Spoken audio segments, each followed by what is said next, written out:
आजच्या कार्यक्रमामध्ये या ठिकाणी आपल्यामध्ये उपस्थित माननीय नितीनजी गडकरी यांना माननीय शरद पवार साहेब चिंतामणराव देशमुख राष्ट्रीय पुरस्कार 2025 प्रदान करतील असं मी त्यांना विनंती करतो।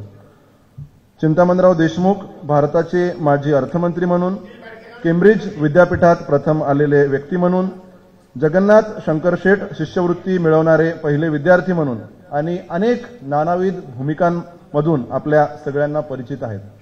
स्वतंत्र भारतामध्ये जी पहिली नोट होती त्या पहिल्या नोटेवर स्वाक्षरी करणारे गव्हर्नर म्हणूनही आपण त्यांना ओळखतो। माननीय नितीनजी गडकरी यांना माननीय शरद पवार यांच्या हस्ते हा पुरस्कार प्रदान केला जातोय। मानचिन्ह, स्मृतिचिन्ह, गौरवपत्र 1,01,000 रुपये असं या पुरस्काराचं स्वरूप आहे। माननीय श्री शरद पवार साहेब, माननीय राजीव खांडेकर सर, माननीय श्री गिरीशजी गांधी, माननीय धैर्यशील मोहिते पाटील आणि उपस्थित सर्वांच्या वतीनं हा पुरस्कार माननीय श्री नितीनजी गडकरी यांना प्रदान करण्यात आला आहे।